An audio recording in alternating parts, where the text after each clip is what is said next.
Faible en Christ pour être fort, oui. Mais si tu es faible spirituellement, ce n'est pas un avantage. Est-ce que je peux continuer?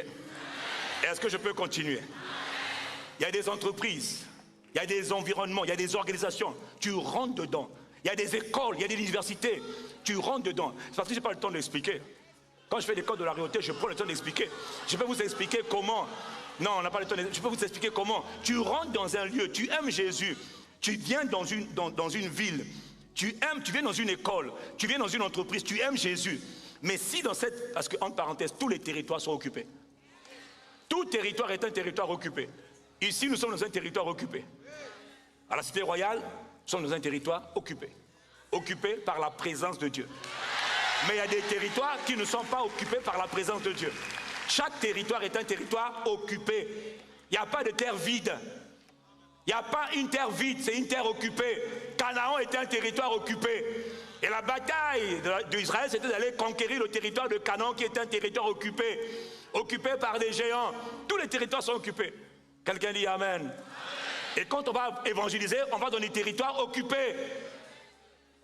Est-ce que je parle à quelqu'un?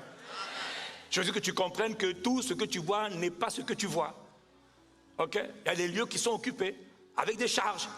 Je vais vous expliquer comment on a acheté un terrain, et puis les propriétaires qui vendent le terrain sont venus négocier avec nous. Pour dire, mais nous on a notre sirène là. Ah, sur le cours d'eau là, tu vous demandais un terrain avec un cours d'eau. J'ai dit oui. J'ai demandé un terrain avec 2 montagnes au moins, et puis un cours d'eau. Il dit oui, mais le cours d'eau là, il y a la sirène. Celle qui nous apporte la prospérité. Il dit c'est la déesse de la famille. On doit partir avec elle. On ne peut pas te la laisser. J'ai dit non, il faut partir. Donc ils font leur rituel pour déplacer la sirène. Toi, tu crois que je rigole, hein? Il y a même un endroit où on a acheté un terrain. Il y avait un arbre. Un arbre sur le terrain. Et nous, comme l'arbre au milieu du terrain, naturellement, pasteur, qu'est-ce qu'on fait? On coupe l'arbre. Non! Surtout pas! Je dis, qu'est-ce qu'il y a? On a envoyé des gens pour couper. Surtout pas! Le conseil du quartier nous a envoyé un messager pour dire, vous ne coupez surtout pas l'arbre. J'ai dit, mais nous on doit construire. Il dit, oui, laissez-nous faire notre cérémonie.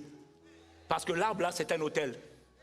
L'arbre, il y a une charge spirituelle qui alimente, qui permet de prendre l'énergie des gens du quartier. Et vous, quand vous allez venir ici, vous allez détruire cette énergie, on peut faire prendre nous-mêmes. Ou blaguez. Là, il y a des choses, j'ai dit, oui, ok. Donc, ils ont fait la cérémonie.